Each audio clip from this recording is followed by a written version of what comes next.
You are watching EAC News. Thanks for joining us. Now for a look at news making international headlines this Wednesday, 17th of November. Polish security forces turned water cannon on migrants who throw rocks across the Belarusian border. Thousands have gathered in a chaotic attempt to reach the European Union, which a footage clearly shows. In the video, a migrant is seen falling on the ground after being hit by a stream of water. Poland and other European countries have accused Belarus of encouraging the migrants to attempt to cross illegally into the European on its territory in revenge to Western sanctions imposed on Minsk for human rights abuses. While Belarus blames the West for the humanitarian disaster that is building on its border with Poland.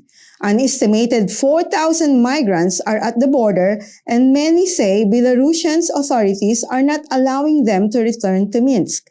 NATO Secretary General Jens Stoltenberg says that he was deeply concerned about how Belarus was putting the lives of vulnerable migrants at risk. Belarus' close Russian ally said assertion it had fueled the border crisis were absurd. Lukashenko had a call with Russian President Vladimir Putin on Tuesday to discuss the crisis.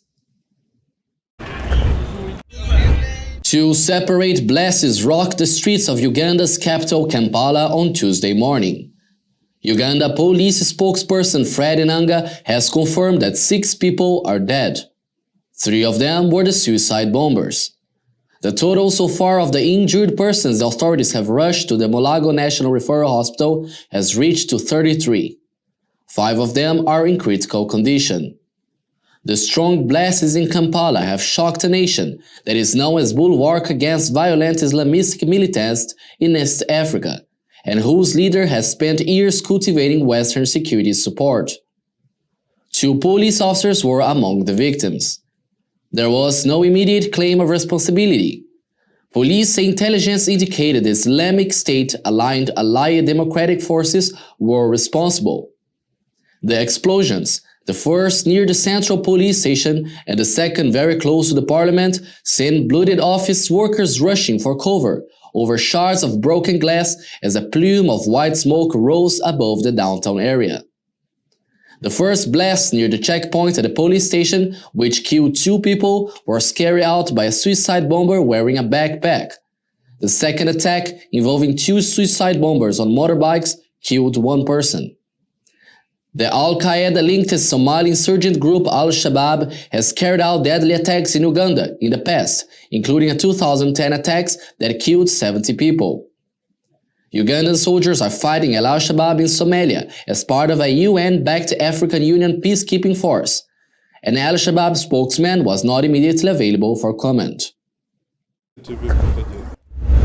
And the Russian Federation recklessly conducted a destructive satellite test against one of its own targets and put arrest to astronauts on the International Space Station and other activities in outer space, the U.S. State Department has announced on Monday. The test has so far generated over 1,500 pieces of trackable orbital debris, hundreds of thousands of pieces of smaller orbital debris that now threaten the interests of all nations. Experts say weapons that shatter satellites pose a space hazard by creating clouds of fragments that can collide with other objects, setting off a chain reaction of projectiles through the Earth's orbit. Russia's dangerous and irresponsible behavior jeopardizes the long-term sustainability of outer space and clearly demonstrates that Russia's claim of opposing the weaponization of space are disingenuous and hypocritical. The United States will work with its partners to respond to Russia's irresponsible act.